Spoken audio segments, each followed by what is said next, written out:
આજે સુરત શહેરના Lalgate police station જે ઝોન 3 માં આવે છે, આ લાલગેટ પોલીસ સ્ટેશનના રાણી તલાવ ચોકી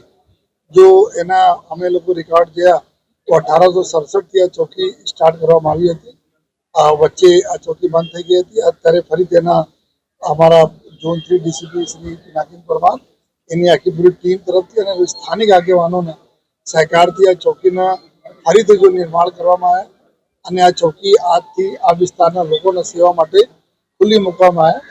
અને એના માટે સૌપ્રથમ તો ડીસીપી પરમારજી અને એના પૂરી ટીમ અને લોકલ આગેવાનો સ્થાનિક લોકોને ખૂબ ખૂબ અભિનંદન આપું છું. મારા બધા કાર્પોરેટર શ્રીઓ અહીંયા ચારો કાર્પોરેટર શ્રીઓ હાજર છે એના આભાર માનું છું કે જેના થકી પ્રયાસોથી આ જો ચોકી સ્ટાર્ટ થઈ ગઈ. આ ચોકી લગભગ 150 વર્ષ પહેલેથી ચાલુ છે. એના મતલબ કે આ વિસ્તારમાં કેટલા જરૂરત હતી ચોકીના, તો આ ચોકી લોકોના સુખાકારી માટે, લોકોના કામો માટે આ વિસ્તારમાં કાર્યરત થયા પછી જો આ વિસ્તારમાં કોઈ પ્રકારના દૂષણ નહીં રહે, અમારી બહેનોને સુરક્ષા રહે, નાના બાળકો દીકરા દીકરીઓને સુરક્ષા રહે એવા આશયથી અમારા લાલગેટ પોલીસ સ્ટેશનના જો સેકન્ડ પીઆઈ અને બીજા સ્ટાફ છે